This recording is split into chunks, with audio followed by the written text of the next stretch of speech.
What's going on, guys? SlayedByBlade here, coming at you with the first week of my top 5 since Call of Duty Ghosts was released, and I gotta say, I'm very impressed with what you guys were able to hit. Let's go ahead and kick off week 72 of my top 5 knifing feats of the week.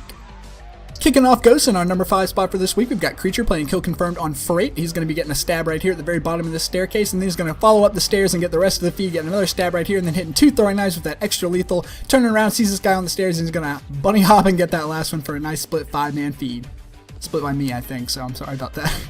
And coming in at the number 4 spot for this week, we've got the infamous OD playing Team Deathmatch on Strike Zone. He misses that first throwing knife, but he's not going to let that slow him down. He's going to pick up 4 overall for a nice quad throwing knife feat in Team Deathmatch.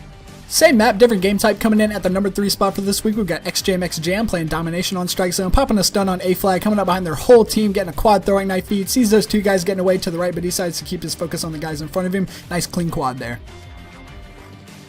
And I think that's going to do it for the Strike Zone clips that we have in the top 5 for this week. Oh, nope, never mind. Ink Cartel also playing Domination on Strike Zone, getting a throwing knife right there, picking up another one, then another one. And he's going to see that guy long range, picking that guy off as well for a split quad feed, picking up a 5th, and then a 6th on that guy backpedaling. Unfortunately, not able to get that 7th guy right there. He gets around that crate.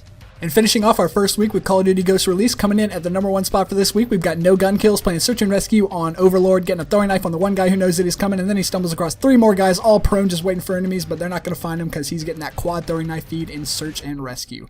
That's going to do it for this week, guys. Thank you so much for watching. Thanks to the people who submitted. If you think I have a clip that can get into the top 5 next week, just read the instructions on your screen, drop me a link, and I'll take care of the rest. And keep in mind, guys, my top 5 is still multi-cod. We just happen to get a lot of ghost feeds for the first week, which is absolutely awesome. I really appreciate it. Thank you guys so much for watching. You guys take it easy. Peace.